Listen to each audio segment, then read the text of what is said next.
Eu sou juiz substituto desde 93. Quando eu entrei em 92, fiz concurso, e em dezembro de 92 eu fui fazer o curso e assumi em janeiro.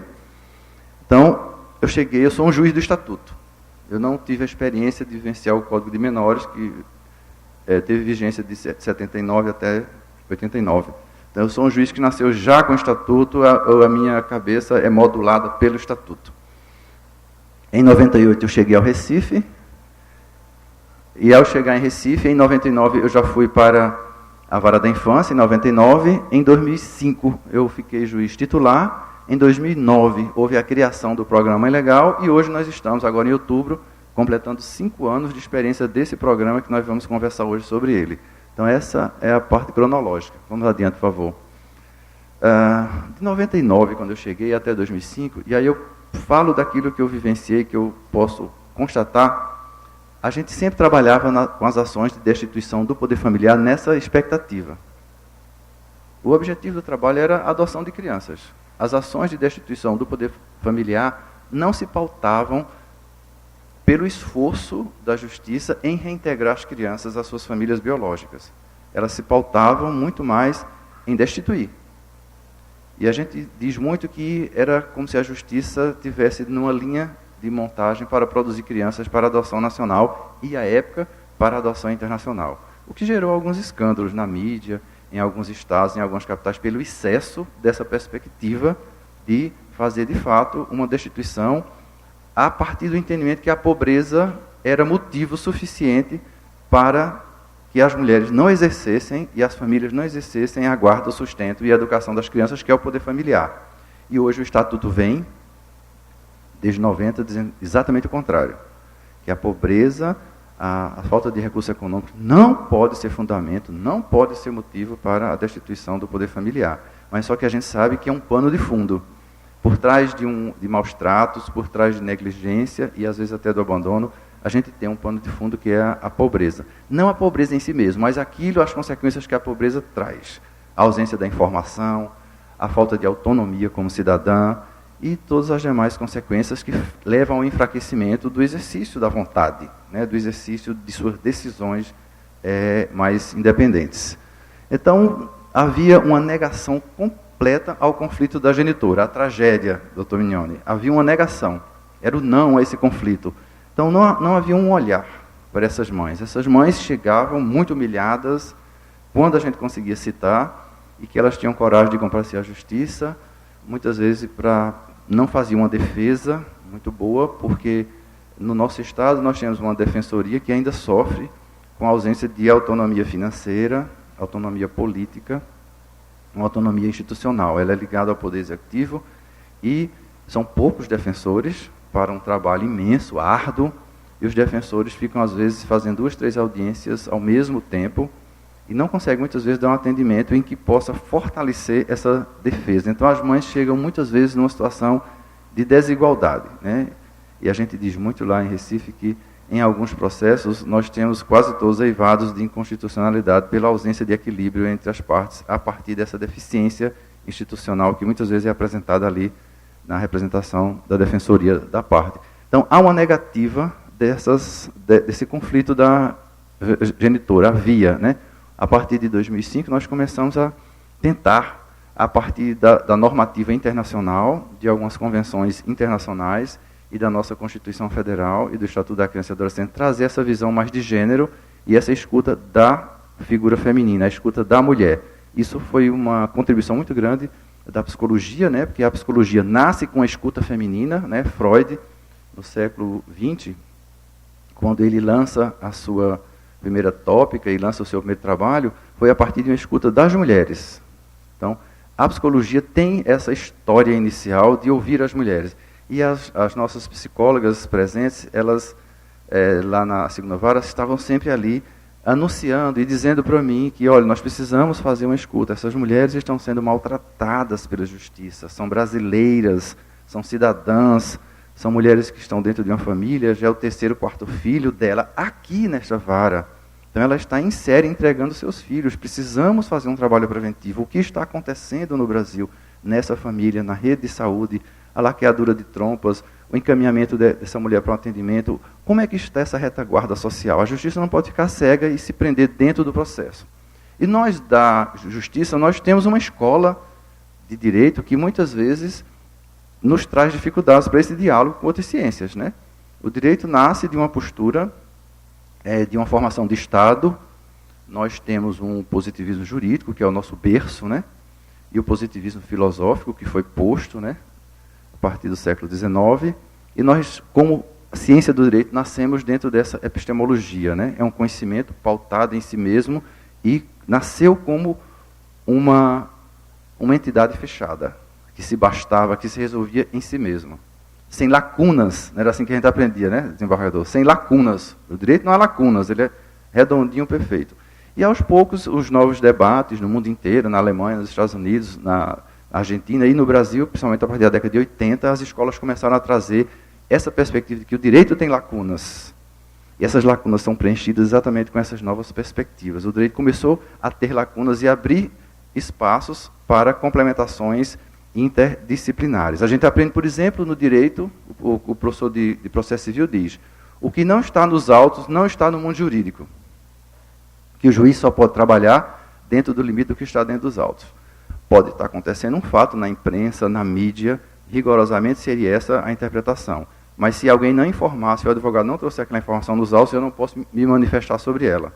Porque o juiz está numa posição de inviolabilidade dentro do processo, do seu sistema fechado, e ele é imparcial. Hoje a gente não trabalha mais assim. Se a gente escuta uma notícia no rádio e vê uma televisão, a gente leva para dentro do processo.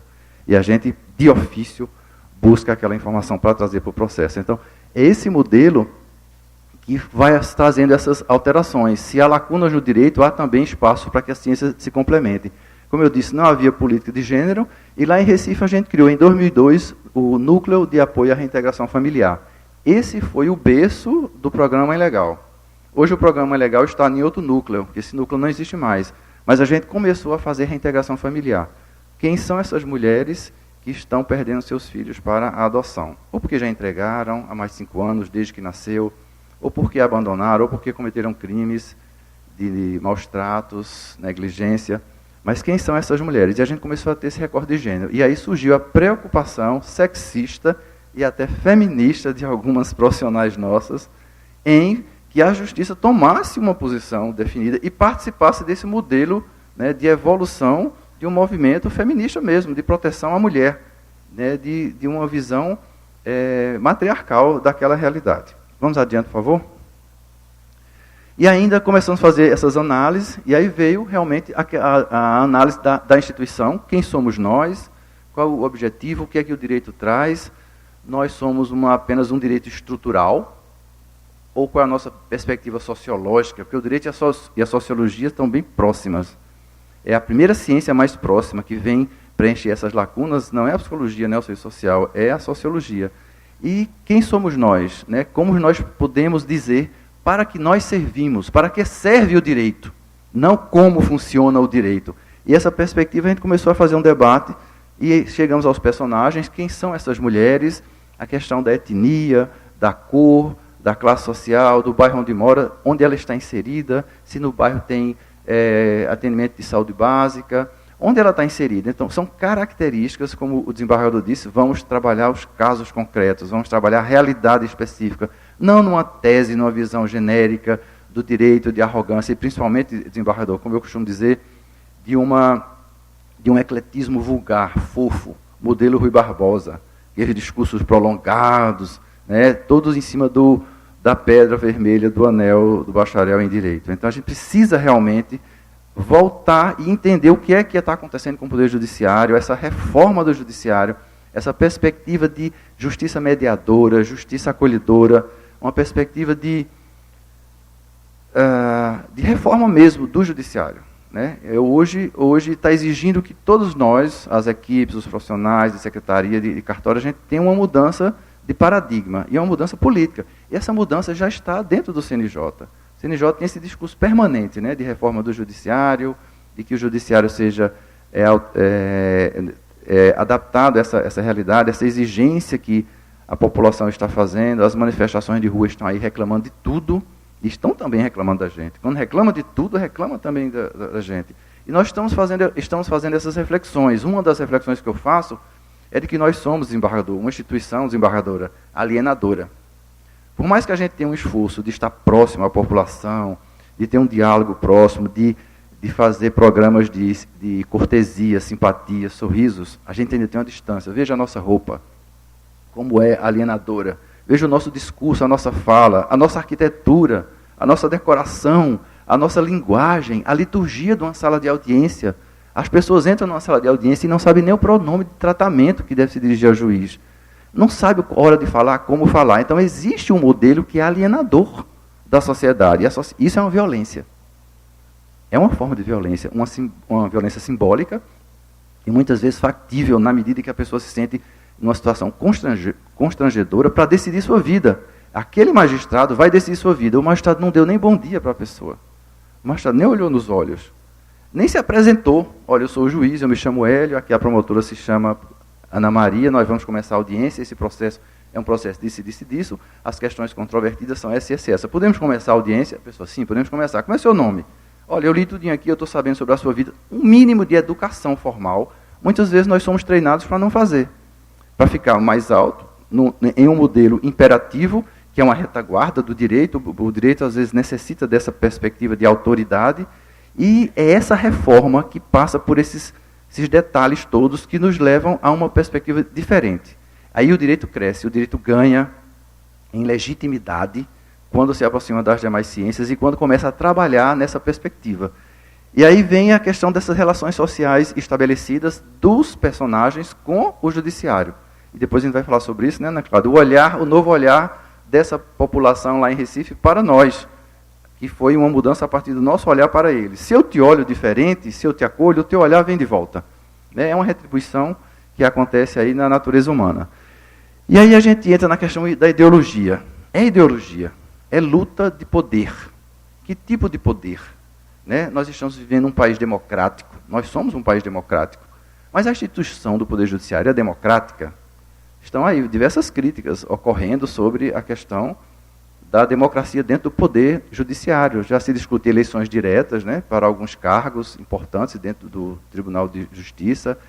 E há muitas críticas dentro da universidade, dentro dos movimentos associativos, e tudo isso é ideologia. Então, quando a gente monta um programa desse, a gente não pode esquecer que está dentro de uma instituição, que nós pertencemos a essa instituição, uma instituição séria, de muitos anos, é um Tribunal de Justiça, é um dos poderes da República, e que nós temos que pensar todo o nosso trabalho nessa perspectiva, que é a representação simbólica de uma instituição, de um poder que pretende a cada dia mais ser democrático, interagir com a sociedade, está numa perspectiva preventiva.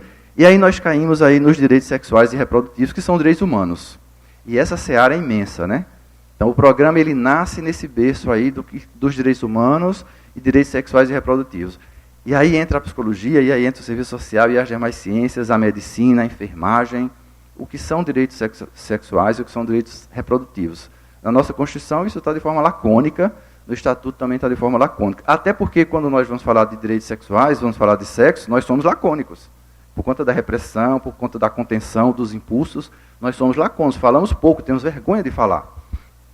Mas vamos adiante. E a nossa primeira orientação foi buscar esse material legal, né, o que a gente tem de legislação no mundo. Então nós buscamos aí que houve uma declaração dos direitos da mulher. Assim como teve a declaração dos direitos do homem, teve também na França o movimento feminista, representado por Olympe de Gouges e Marie Gouze, foi em Montauban, nessa data, em Paris, e elas escreveram a Declaração Universal dos Direitos da Mulher, que não foi levada adiante. Houve uma traição do movimento. As mulheres lutaram na Revolução, inclusive é Marianne que está lá presente, como símbolo da Revolução, aquela mulher que carrega a bandeira da Revolução Francesa é Marianne, e as mulheres foram traídas.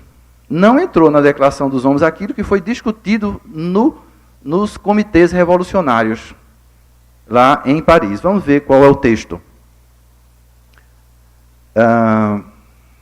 A mulher nasce livre e tem os mesmos direitos do homem. As distinções sociais só podem ser baseadas no interesse comum.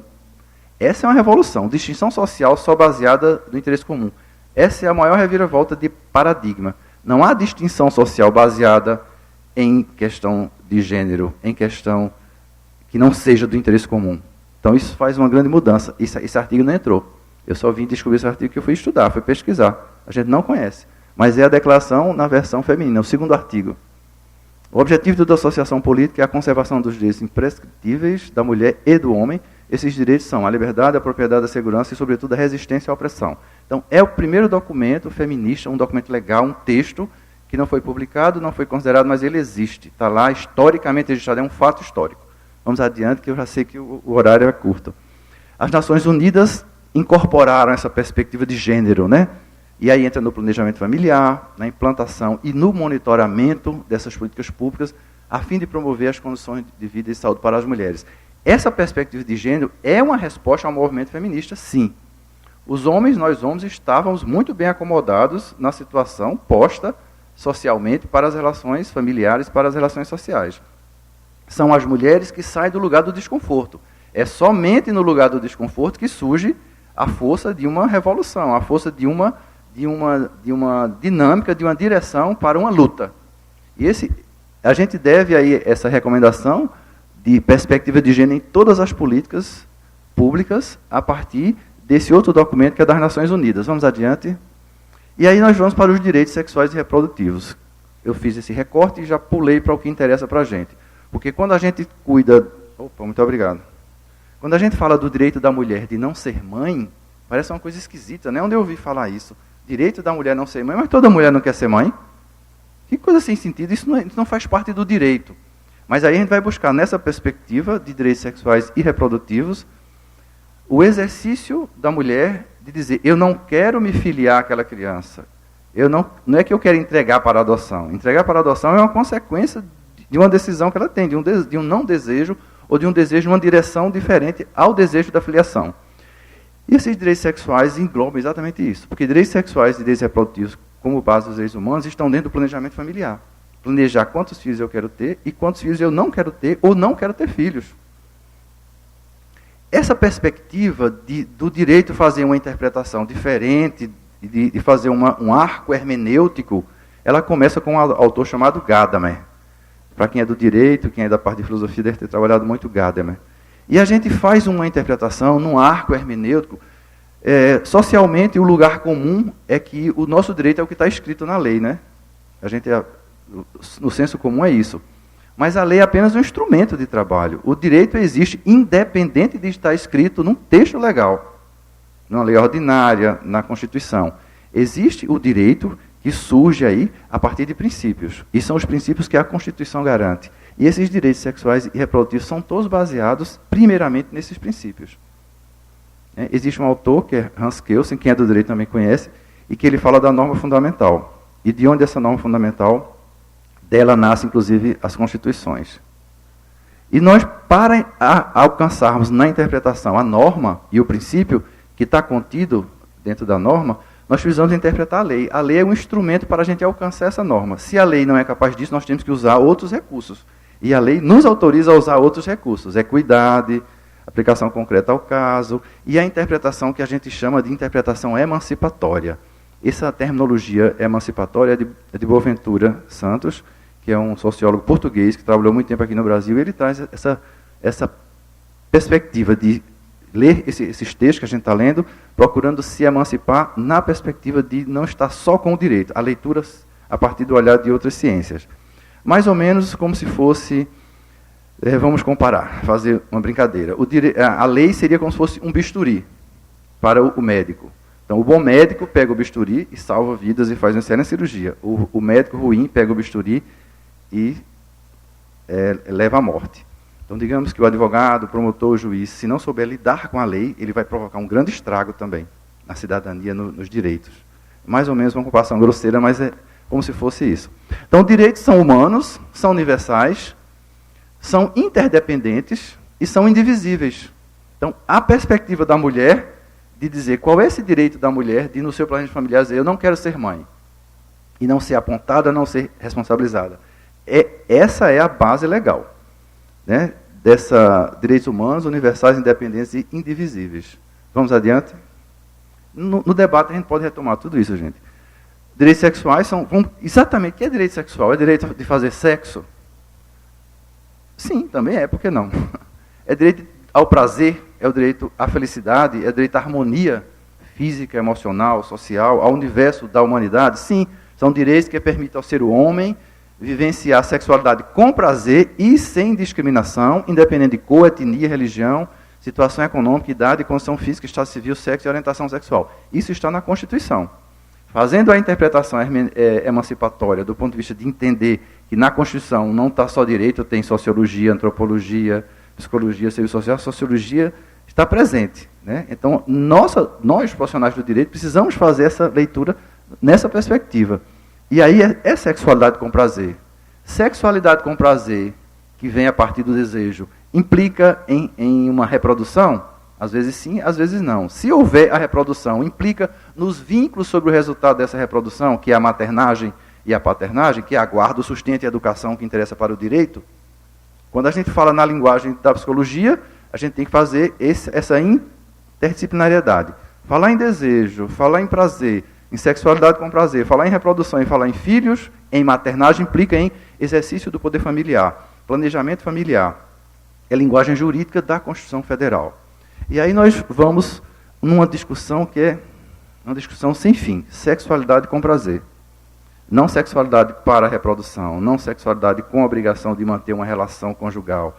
Mas quando se nega à mulher o direito de não ser mãe, é porque se nega à mulher o direito da sexualidade apenas pelo prazer. Se você fez sexo, se você engravidou, assuma as suas consequências. É o que está na cabeça da gente. Cadê sua responsabilidade? Transou porque quis. Essa é a frase que se diz no senso comum. Não, ela viveu a sexualidade dela com prazer, mas ela não quer ser mãe. Mas assim é muito bom. O Estado agora vai deixar todo mundo fazer o que quer e depois sair entregando os filhos. Gente, sempre foi assim. Não é agora, não. Sempre foi assim. As crianças que estão nos abrigos, agora no último levantamento, são 60 mil crianças. Pelo Cadastro Nacional de Crianças e Adolescentes Acolhidos do CNJ, que estão lá nos abrigos, é exatamente a consequência disso. Das pessoas que não exercem a guarda, o sustento e a educação, que são destituídas do poder familiar. Faz parte da natureza humana, não é invenção do direito, não é invenção nossa. É uma realidade que está tendo esse olhar sobre essa realidade que vai trazer a nossa participação, preventivamente. Vamos adiante? Então vamos lá, eu enumerei, volta por favor, só para eu ver.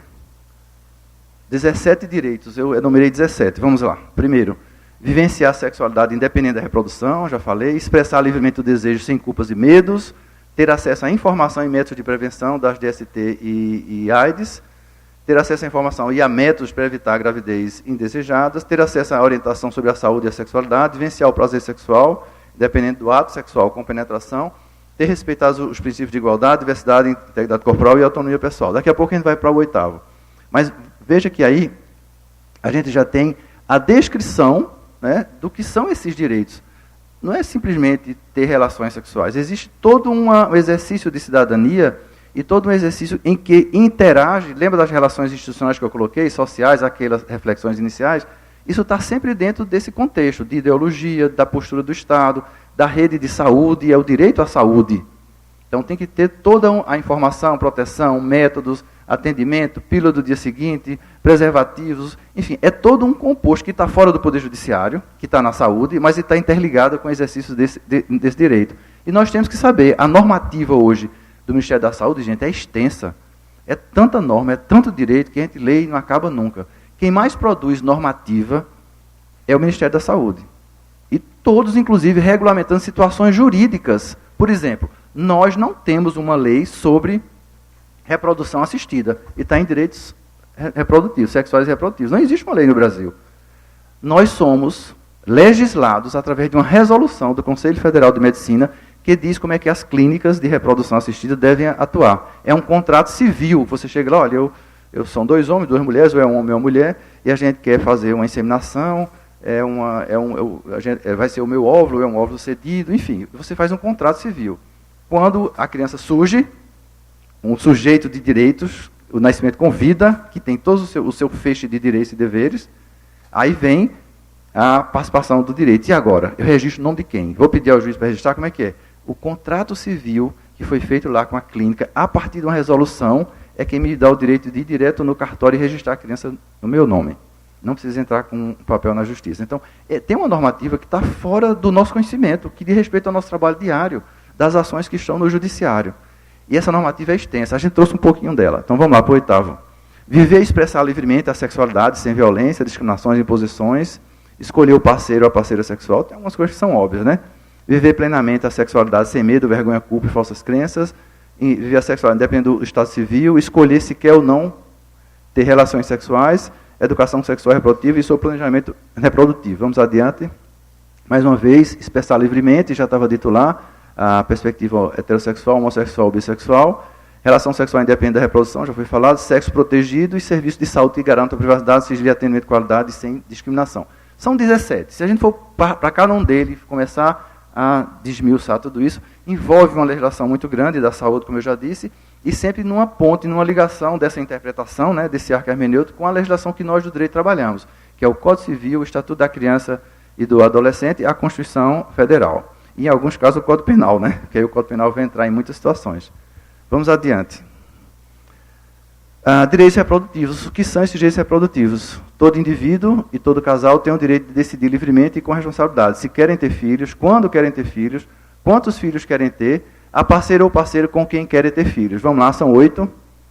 5º, acesso à informação, já disse, acesso à informação e tratamento de infertilidade, serviço de saúde gratuito, de qualidade em todas as fases da vida, participação com igual responsabilidade de homens e mulheres na criação de filhas e filhos. Então, essa é a base jurídica de que o programa Mãe Legal, a partir de 2009, em 2005, começamos a ter essa visão de gênero, começamos a incorporar, pela orientação das Nações Unidas, na política da vara, a perspectiva de gênero, e a partir daí, no processo, nas ações, Dona Maria veio entregar seu filho, ela mora no bairro tal, já é o 4º filho, ela quer fazer ligadura de trompas, ela já é o 4º ou 6º filho, mas só tem 23 anos, não faz ligadura de trompas. Aí não está se cumprindo, né, esse direito que ela tem, mas tem um limite, o limite é 25 anos. Precisa de uma ação judicial para que o juiz diga, ela peça e o juiz determine a ligadura de trompas, porque lá tem que ter 25 anos, tem que vir a várias palestras, e às vezes tem 25 anos, vai à primeira palestra, mas não vai à segunda, à terceira, abandona todo aquele procedimento que é necessário, mas falta a informação, falta o serviço, e essas mulheres começam a ser nossas clientes. Todo ano é um filho que ela vem fazer a entrega, todo ano é um filho que vem para a destituição do poder familiar. Isso é muito comum no Brasil inteiro, vocês devem também estar passando por isso. Então, essa reflexão nossa surge, e a gente diz, vamos então, nós já estávamos acompanhando o projeto de lei que estava no Congresso Nacional, que era a Lei 12.010, e eu já tinha estava bem próximo desse projeto, porque o deputado João Matos, do Santa Catarina, era o relator dessa pauta, o autor, inclusive, do projeto inicial, e nós estávamos na comissão. Então, eu ia a Brasília, participar das comissões públicas para debate da lei. Adoção internacional, é um debate grande. E tinha esse artigo lá, artigo 13, que a gente vai ver agora, e que tinha o parágrafo único do artigo... Gente, é um parágrafo único. Mas aí aquela brincadeira que eu fiz do bisturi, né? Então você vai lá naquele parágrafo único, faz uma interpretação a partir do 19, direito à convivência familiar, vai para o Código Civil, vai para a Constituição, vai para a normativa internacional, e se a normativa internacional é de direitos humanos, ela é afetada pela emenda constitucional 45, que diz que integra a norma infraconstitucional como direitos humanos. Então a gente está, de fato, trabalhando dentro da Constituição. Esse é a nossa segurança jurídica do ponto de vista legal, de onde nós estamos falando. Vamos adiante? Pronto, parando aí, porque aí vai ser a segunda etapa que a gente vai falar a partir, depois da fala de Ana Cláudia. Eu gostaria de dizer para vocês que o programa ele surge na segunda vara, a partir de um movimento interno, onde as equipes, e aí eu tenho que ser muito justo, é um movimento das mulheres da equipe, das mulheres feministas e sexistas, que me atormentavam no meu gabinete. Doutor, isso não pode continuar assim, isso não pode ser assim, o judiciário não pode fechar os olhos. E começamos a fazer leituras, e o grupo se fortaleceu. Em outubro, nós estávamos, inclusive, em debates, em reuniões sobre isso. A lei entrou em vigor no dia 3 de novembro de 2009, e a gente já estava fazendo esse trabalho. Daí que a gente está aqui hoje, porque a gente teve essa atenção desde o projeto da lei, e já se começou um trabalho, mesmo antes da lei entrar em sua vigência. E nós tivemos a sorte de ir acumulando essas experiências. Já fizemos reuniões de realinhamento, redirecionamento. Estou conhecendo você aqui, ó. Tudo bom? Fizemos realinhamentos, fizemos redirecionamentos teóricos e práticos, e hoje o programa evoluiu muito. E isso é muito bom porque a gente pode compartilhar, a gente pode trocar as experiências desses 5 anos e principalmente ouvir. Eu acho para a gente o importante vai ser o debate, ouvir, para que a gente possa levar daqui de vocês como as coisas estão acontecendo aqui, para a gente somar e a gente poder, a partir de uma oficina como essa, fazer a migração, né, de uma realidade local para uma realidade nacional. Então nós estamos disponíveis ao debate, nós estamos disponíveis para o diálogo, porque esse programa não é um programa do judiciário, ele nasceu com essa perspectiva, desembargador, de não ser um programa com a cara do judiciário. Então a gente buscou as cores, a linguagem. Esse discurso meu, fui muito bem treinado para falar assim, porque juiz não fala normalmente assim não, viu? Fala de juiz é diferente. Então eu tive que ser treinado para usar as palavras, cuidado com palavra, cuidado com esse conceito, com essa definição. Olha a interdisciplinariedade, então eu estou tudo aqui, estou todo editado. Porque uma palavra errada dentro do programa desanda tudo. Basta que a mãe esteja sentada no corredor esperando a audiência e alguém passa, a senhora está fazendo o que aqui? Eu vou para a audiência. E essa barriga? Não, eu vim fazer o quê? Eu vim entregar o filho de adoção. Mulher, tu vai entregar teu filho? Faça isso. Não. Todo o trabalho que foi feito lá embaixo, toda a perspectiva da audiência, de gênero, de respeito à mulher, é desmanchada porque alguém no corredor cruzou com a mulher e ela estava ali se organizando para tomar uma decisão, para se investir na sua independência, na sua autonomia, nos seus direitos, e chega alguém e joga a responsabilização, a culpabilização. Então, muitas vezes o juiz faz isso. Não é só no corredor, é lá na sala de audiência. O promotor, às vezes, faz isso. Porque a gente também é flagrado. Até os profissionais de psicologia, gente. A Ana Cláudia me conta que ela, às vezes, quando vê, chama a mulher de mãe. Mas ela não quer ser mãe, ela vem entregar o filho. Mãe, vem cá, mãe. Senta aqui, mãe. Aí a gente para e diz, olha, como nós todos estamos num caldeirão cultural, como é difícil essa mudança de paradigma, como é complicado para uma instituição como a nossa, que tradicionalmente não faz essa revisão de conceitos e de definições e não se abraça com outras ciências para produzir uma justiça dessa forma, uma justiça mediadora, uma justiça preventiva. Isso é reforma do judiciário, viu, desembargador? Como o senhor disse, reforma do judiciário não é discurso fofo, vazio, bonito, erudito, não. A reforma do judiciário é a gente trabalhar o alicerce, as pedras, as equipes, investir, como está sendo feito aqui hoje. Então, está de parabéns toda a equipe da Corregedoria em realizar esse evento, em trazer um debate como esse, a discussão, que às vezes quem está muito distante diz, mas bobagem, discutir uma mãe que dá o filho. Já deu, está dado, o problema dela, ela não quer ser mãe mesmo. Não é tão simples assim. Como o Brasil está numa evolução econômica, somos a 6ª potência mundial, precisamos também evoluir socialmente. E se a gente tem universidades, se a gente tem acesso à educação, à informação, se o judiciário pode fazer um evento como esse, vamos investir, vamos caminhar junto com essa evolução econômica. Isso é a evolução dos direitos sociais, dos direitos humanos e dos direitos sexuais e reprodutivos, e é isso que a gente vai começar a falar a partir de agora. Obrigado. Aí nós tivemos as palavras.